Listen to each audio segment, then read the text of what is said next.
Welcome inside the Treehouse. Time to leave your worries outside.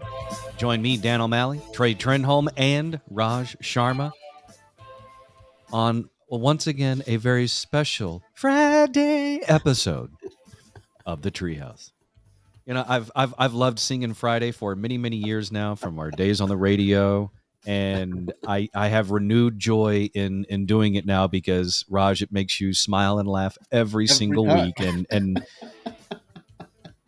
and I just want you to know I thank you. I not only, as we mentioned as we will mention on the Patreon, the Treehouse Plus episode, I am not only fueled on coffee and spite, but also positive reinforcement.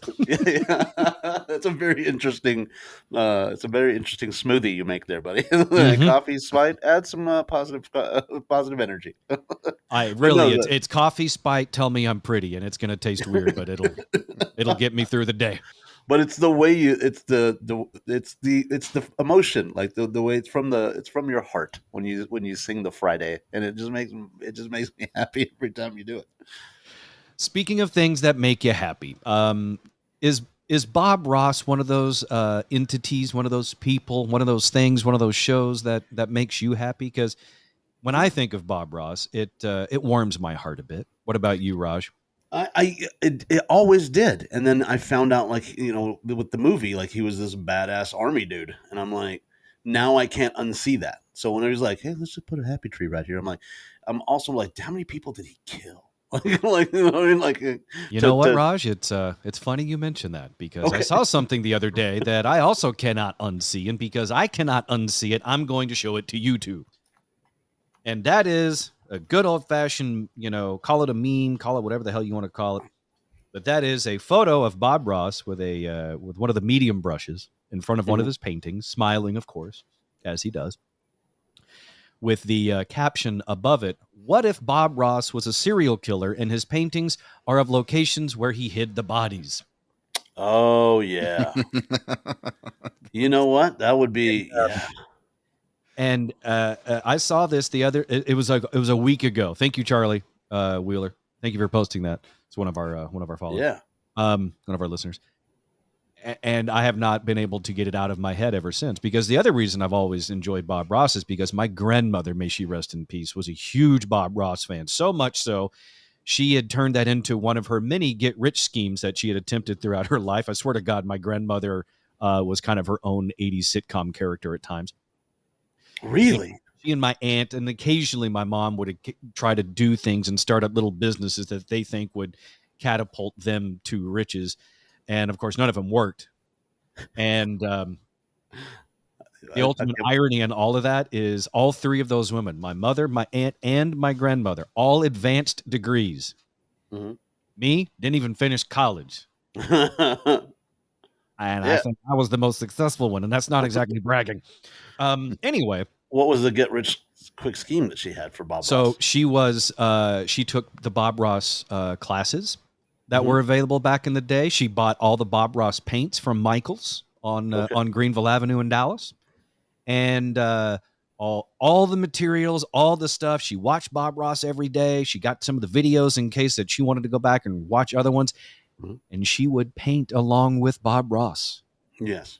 On the kitchen table as she watched from the TV from the living room. Okay.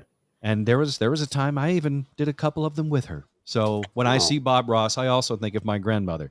So was your grandmother trying to like reproduce Bob Ross and sell them as Bob Ross paintings? That's what was my thought. No. She was selling them Bernice. like she's signing them Bernice. And although now that I think about it, I think it would have been a better angle for her to sign it Bob Ross and try to sell them as Bob Ross originals. Yes. Instead, they looked more like Bob Ross abstract to somewhere impressionist, because he makes it look really, really easy, and it's in fact not. Yeah, so I think she was thinking that she'd paint these Bob Ross paintings, and then that she would then be able to go sell them, and she'd be Van Gogh or something. There was another thing where she and my aunt and my mom all teamed up to do sweaters, and what they did was they took sweatshirts. Yes. They would cut them up the middle, yes, and then go to and get fabric and line the fabric around the neck and down the front, and then decorate it with some, glitter and things like that. So it would be, now it's like a sweatshirt jacket that they have repurposed and they would take to Canton and sell. Did they sell? Trey, I love the look on your face. That was the look I had on my face when I was 12 years old, and they started up this cockamamie business in the room next to the garage. Yeah, and now every time you start talking about that, all I hear is like bum, bum, bum. Yeah, except it was like a mashup of Sanford and Son and Golden Girls. All I keep thinking about is, a little, young Dan watching, Bob Ross, and then all of a sudden, deciding he's going to go through his abstract phase, and he's painting his tree, and then the tree's got like dildos for branches, and I just picture Dan's like, I need my. Are we painting today? Yep, I have to have my sweater. Dan, let's take all the businesses and put them together. Yeah, Dan, just a little kid painting in a sweater. So my question is this: did they sell any of these sweaters? Yeah. So there are people out there with these that purchase. I don't know if they still have them. But circa, let's see, that would have been early 90s. That would have been the early 90s. So can I just ask, like, whose genius idea was like, what we need to do? We need to take the sweatshirt and convert this to a sweater, both providing warmth, one providing a decorative touch. Yeah. Whose idea was it? Was this grandma? I don't know if that was. Because I'd like to think it was like the head was like grandma, and then the slave labor was your aunt, your mom. And then like the guinea pig, like you put this on Danny and send him to school. The kids will love it. Yeah, me walking around with a poinsettia sweater shirt. Yes. Because that was one of their favorite fabric. Like they were really big into the Christmas versions of those things. Yeah, so now I just see you in a sweater, and a big red pencil, and they're like, poor Danny thinks it's Christmas all the time. Leave him alone. He's the special kid. Yeah. At this point, I would like to remind you what I said earlier, that I am the most successful one of the family.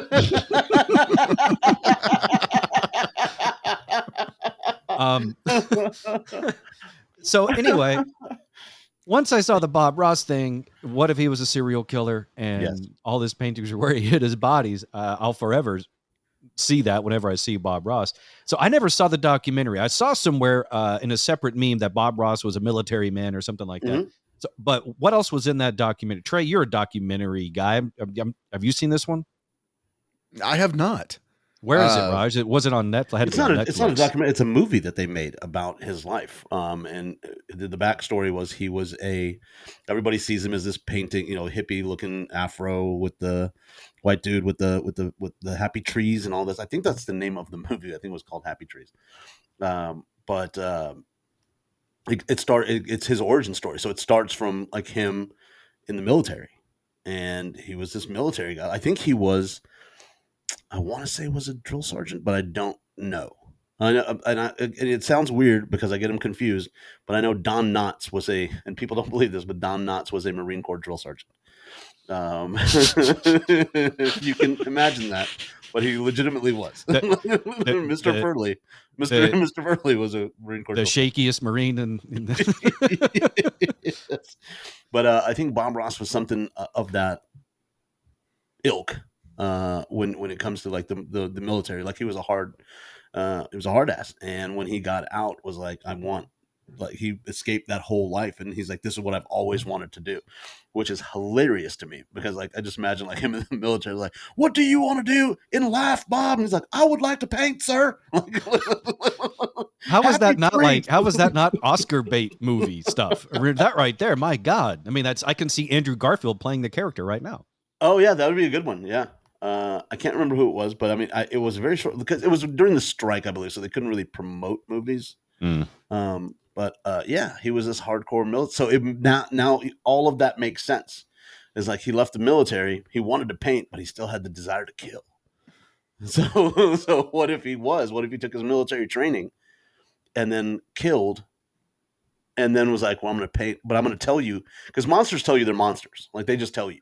Yes. It's for us to decipher. Like Bill Cosby.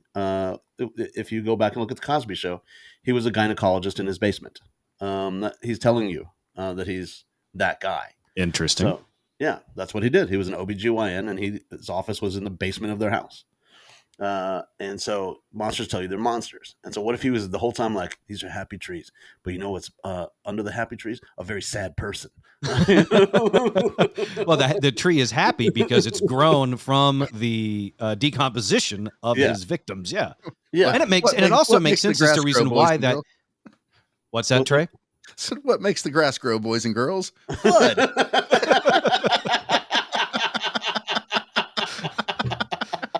It is interesting though. It's like he didn't use a whole lot of red in his paintings. I wonder if that's because he got his fill earlier. But maybe that's also part of the reason why he liked to do landscape paintings, is because maybe that was part of his preserve where he hunted his victims.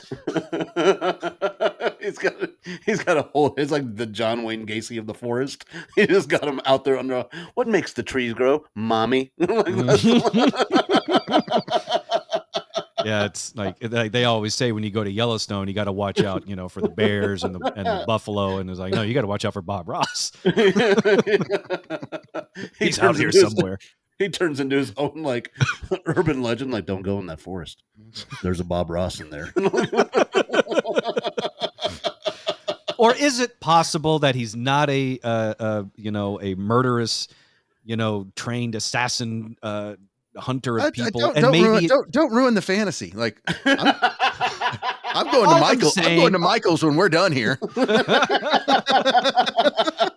All I'm saying is it possible that maybe his painting just helped with his PTSD, or are we going to stick with the fact that he's hunting people and painting? The murdering helped with the PTSD.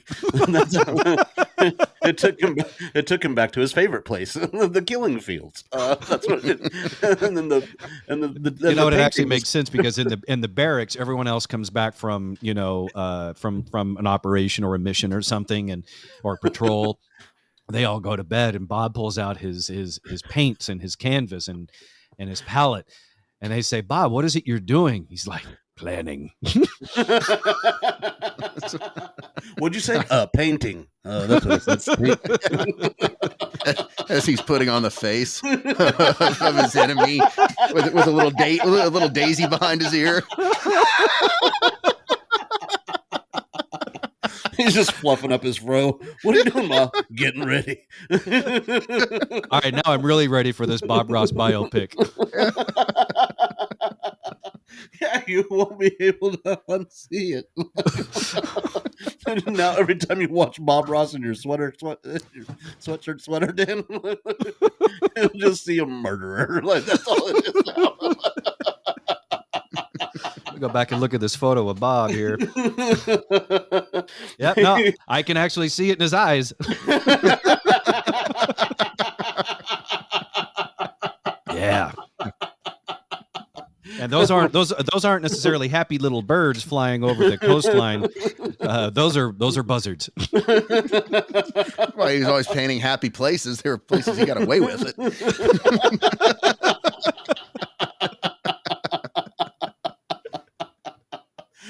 The Bob Ross movie, he lives to paint again.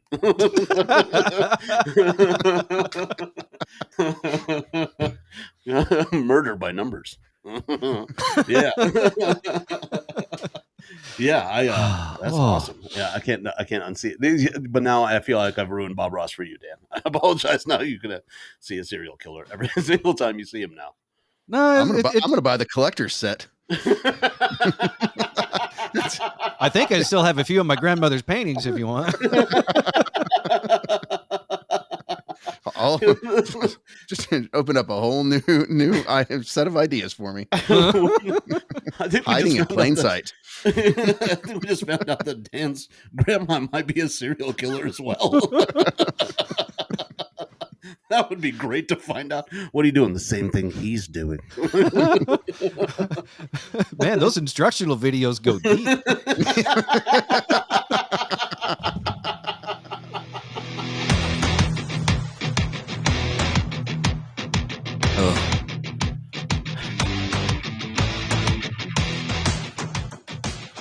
You're in the Treehouse. Visit us online at treehouseonair.com.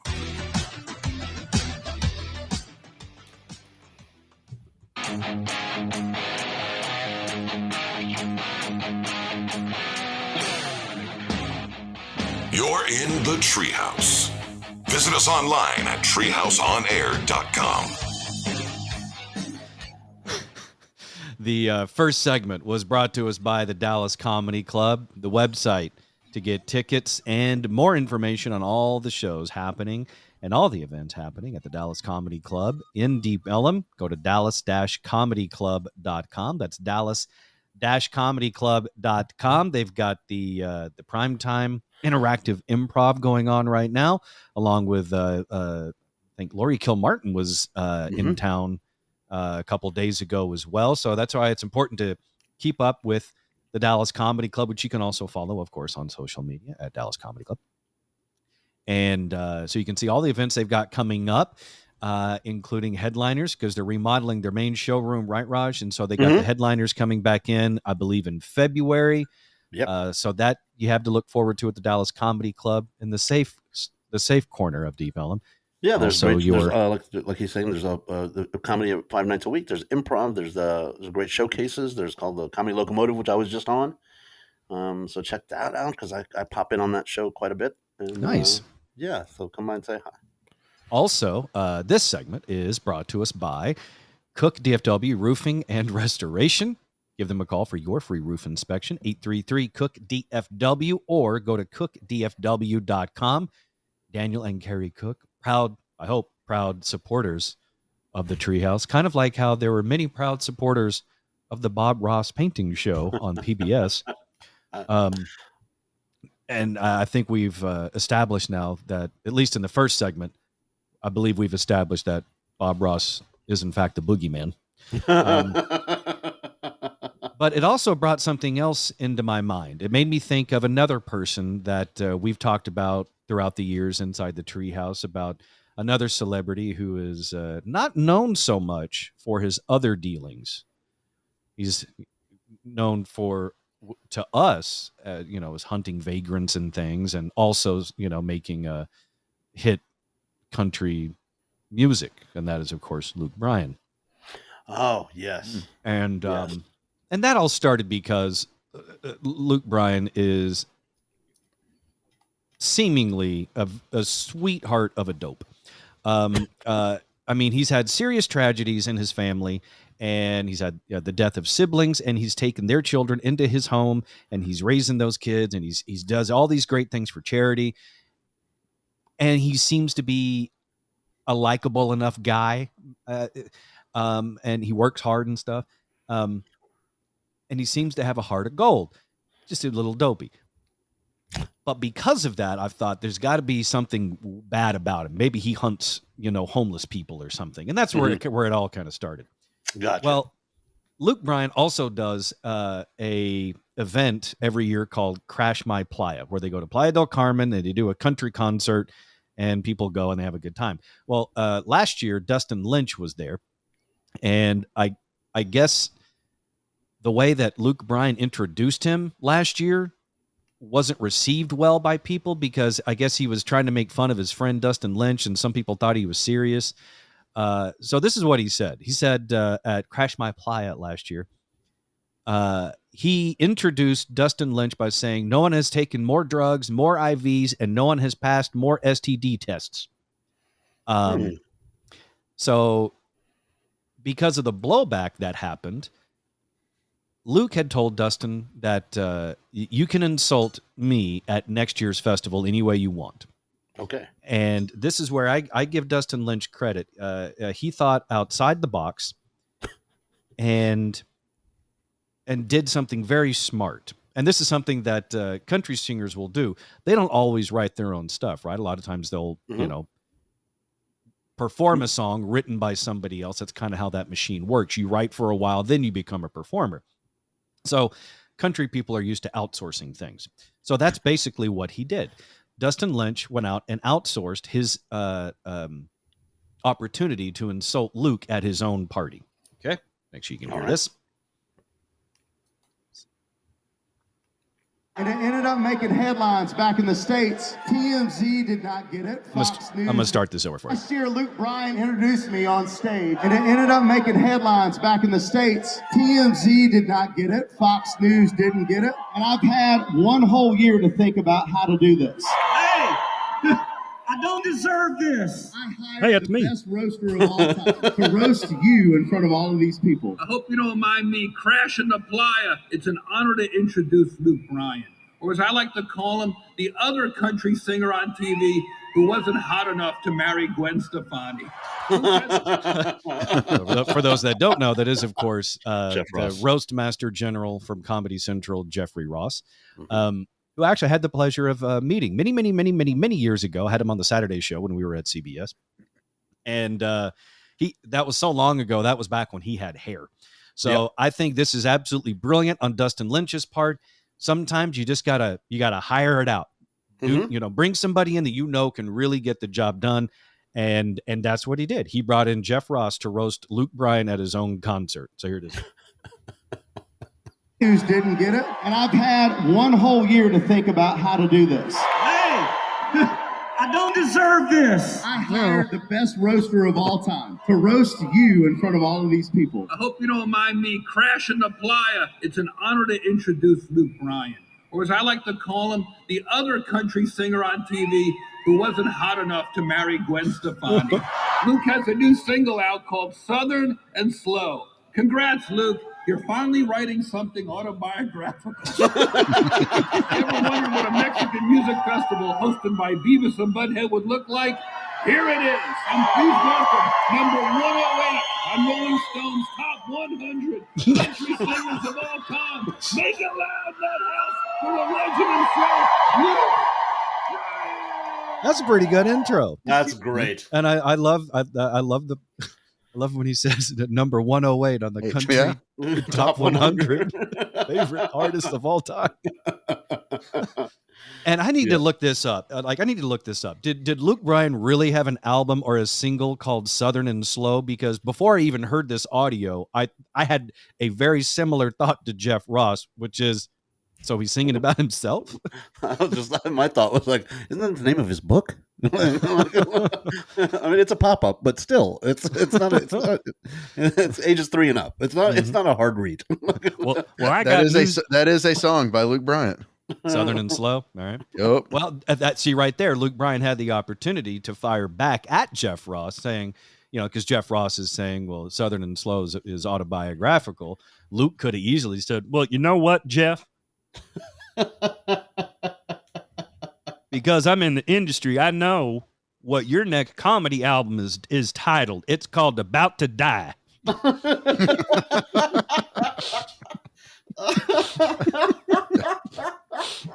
Doesn't leave a lot of mystery there, Luke. I am not a man of mystery. I named a goddamn song Southern and Slow. You heard Raj earlier say that monsters show you who we are. Because Raj said Cosby showed us on the Cosby Show who he was, right? By being a gynecologist in his own basement, right? Yep. Yes. I would like to tell you that I was actually Cosby's best patient. At least you weren't his understudy. Why were you going to the Luke? Why were you going to the gynecologist, buddy? You know what, Raj? Sometimes you just gotta. There's not another feeling quite like the cold steel of the stirrups. What were you, if you don't mind? What were you getting checked out? Because a man going to a gynecologist doesn't really make a lot of sense, buddy. Well, you know what? We all got secrets. And I'm really tempted to tell you about my other one.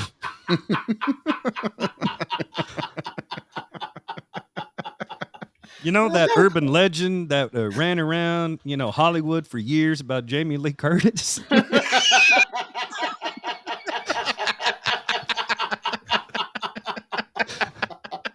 Yes, yes, yes. I do know that people thought she was a hermaphrodite, as I believe. Mm-hmm. The term. Mm. Yeah. So, Mm-hmm.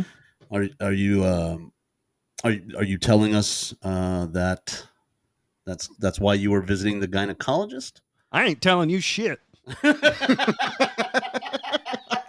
I'm just saying people got secrets. And I'm just like everybody else. But I also have a vagina.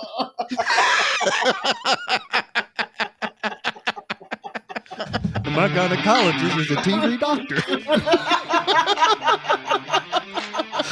You're in the Treehouse.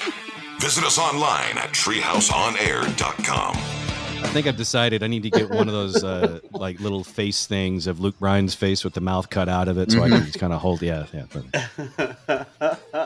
That's such a great impression. Who knew? Who knew you could do that? That's amazing. You're in the Treehouse. Visit us online at treehouseonair.com. This segment of the Treehouse is brought to you by Brooks Plumbing. Give them a call for any and all of your plumbing wants and needs.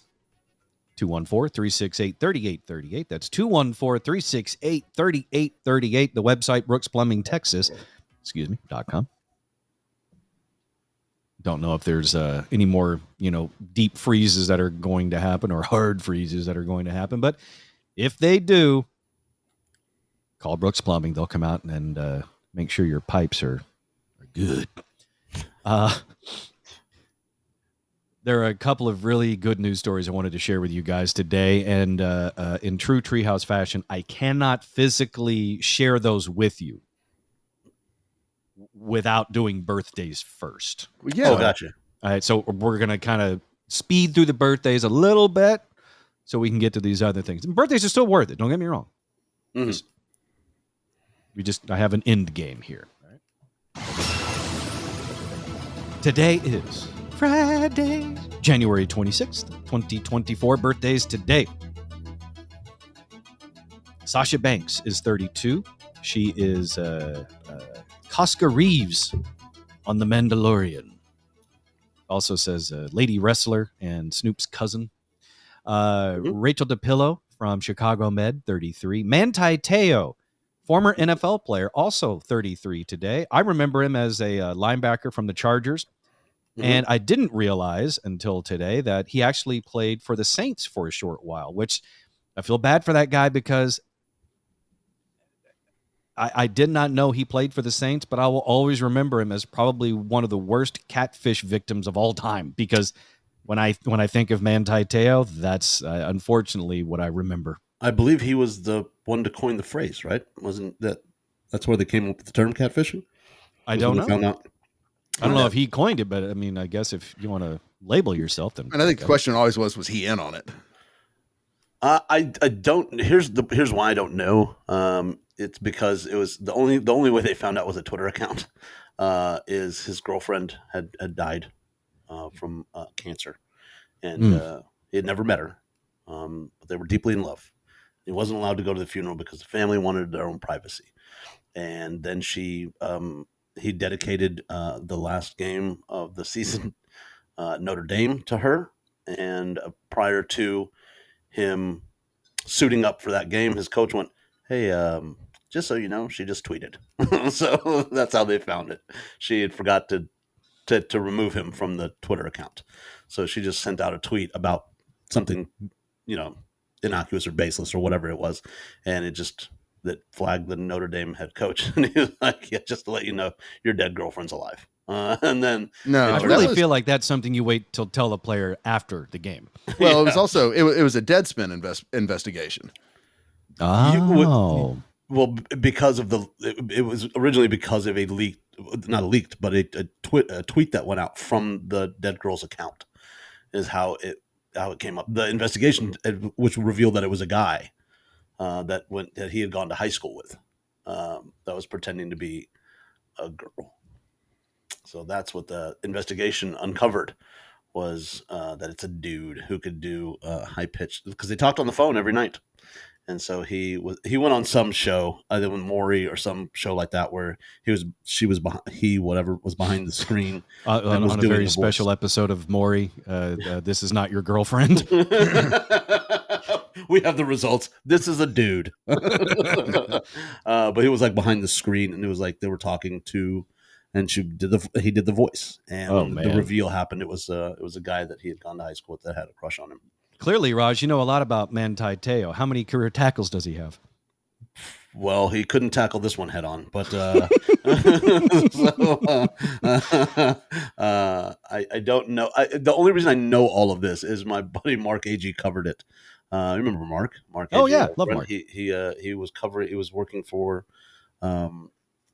the Star Telegram, and I think they covered that story, and he was helping. Oh, good for him, because usually he got stuck on like the school jury. board crap. Yeah, I mean, but he didn't even get. This wasn't his. He was just helping the person that was writing the story. And Gotcha. so he was so we'd hang out like after shows, and be like, dude, you won't believe what happened. And then he would tell me all the Manti Te'o stuff. And Oh my that's God. where, and then that's where that- the TV show came out. God, that poor guy.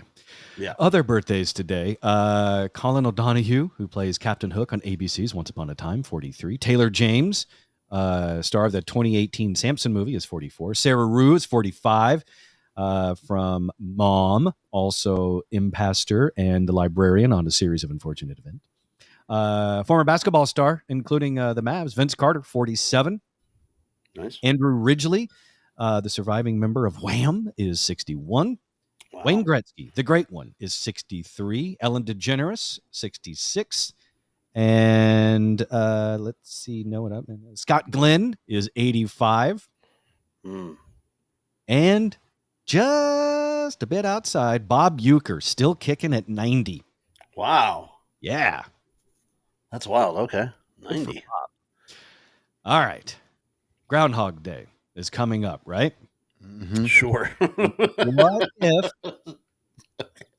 if PETA had its way, People for the Ethical Treatment of Animals, Mhm.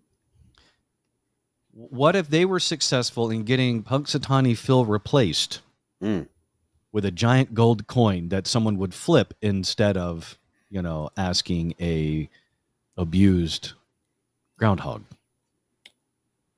Is it abused? Is it abused groundhog? Yeah, I'm gonna bet ground- Punxsutawney gets Phil has a treated better better than- life than most people. Yeah.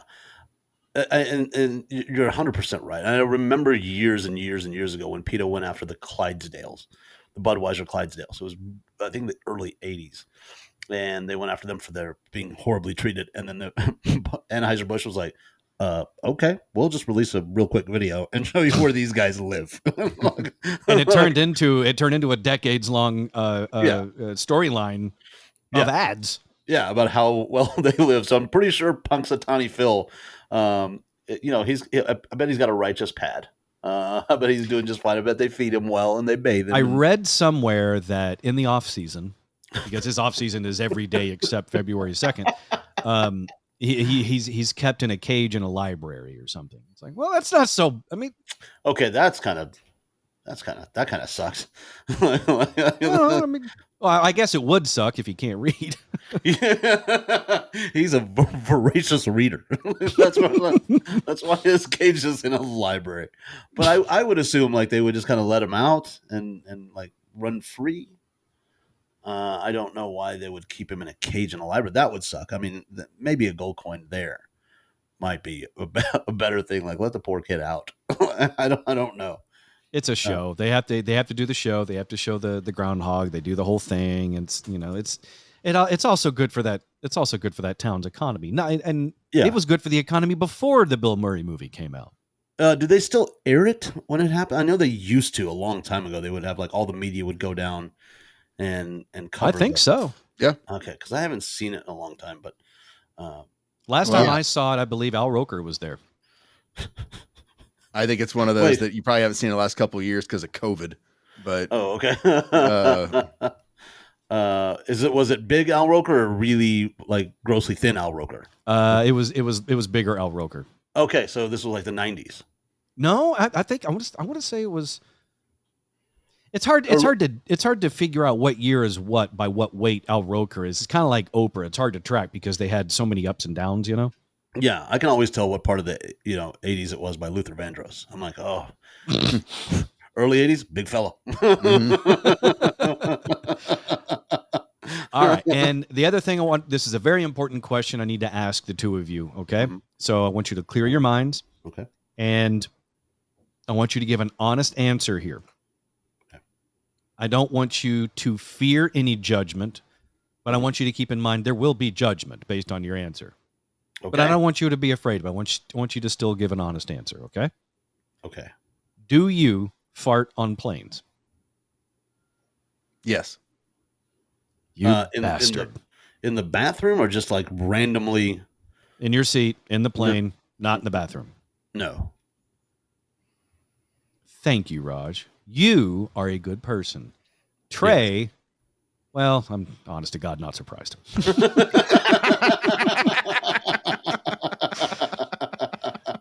So the reason I asked you this is because someone posted online recently about, I think it was on Reddit, where they said there was a flight, there was an American Airlines flight, and there was a guy who farted very loudly and kept doing so to annoy people.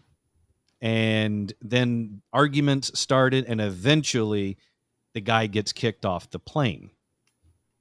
So my question to you is this. Trey, when you fart on a plane, are you doing it to inflict harm upon your fellow passengers? Or, and I'm offering you an out here, or are you throwing out a test poot to see if it's going to stink? Because if it doesn't stink, then you can just let it rip the whole flight. But if it is an atrocious stink bomb, then you only do it once. If it's going to be an atrocious stink bomb, I go to the bathroom. And you leave it as a surprise for the next person. Well, but if I just now, I guess I'll do a little bit of a test run just to make sure. But typically, if you're going to be stinkier than normal on any given day, and so mainly just hopefully people don't hear it. I'm not that kind of monster that I want people to hear it. So you are capable of shame. Yeah, I guess so. Are you thinking about all the times you've done it? Is that why that? Well, no, you kind of give it a test run, make sure no one's going to hear it, and then if it's providing you're not stinking up the cabin or anything, then it just it's kind of fun. You realize what that makes you, right? That makes you a fart sniper. Mm-hmm. Yes, it's a very coveted position because the damage will be smelled and felt, but you will not be seen. I said if they're really odoriferous, I go to the bathroom. Okay, and no one will know where the shot came from. Is the fart ninja? No. Fart bombs and he's out. That's not to say, I won't lay a trail of stink going to the bathroom, but you'll crop dust. Yeah. You'll crop dust on the way there. Okay. That is see, look at the smile on his face. I know it's you got to find joy somewhere. Well, unironically, Trey's is in the asshole.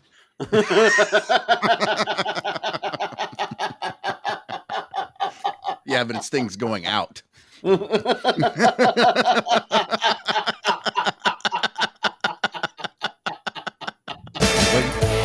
Whatever you do in that airplane laboratory.